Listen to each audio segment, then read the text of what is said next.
tikuvchilarni qiynaydigan top 3 ta muammo. Qiziq bo'lsa, oxirigacha ko'ring. Birinchi bo'layotgan narsa, nobog'da kechasi yoki mexanik band bo'lsa, materialingizni tashlab ketsa, birinchi bo'lib qiladigan narsangiz rezinkani olib tashlaymiz. To'g'risida bolt bor, boltni bo'shatamiz. Nomiga bo'shatsangiz bo'ldi, mana lapka yuradi. Lapkani chekkasini minani oldiga qilasiz, tiyish kerak emas, qattiq zavzon bo'lishi kerak emas. Qo'ldingiz, bo'ldi. Endi boltni qotiramiz. Mashinkani tikib ko'ramiz.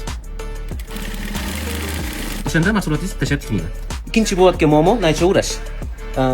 Ko'pincha odamda yarimgacha kelganda urab tashlab yuboradi deyshadi. O'shanaqa muammo bo'lsa, boltini bo'shatasiz. Tashqariga ozgina chiqarib, qotirib qo'yasiz. Bo'ldi, shunda ko'proq uradi. Ba'zilarda ko'p urab ketadi deydi. O'shanda siz boltini bo'shatib, ichkariga ozgina mana qilib, qotirib qo'yasiz. Shunda naycha urishingiz to'g'ri bo'ladi. Uchinchi muammoni ko'rishga tayyormisizlar? Ko'p odamni mashinkasini ag'darasiz. Ko'p mijozlarni jalb qiladi. 22 moy ko'p o'tadi. Mana shu kran bor. Minus tomonga burasangiz, chiloshkaplikda moy kamroq bo'ladi. Shunda moy bo'lmaydi bu yerda.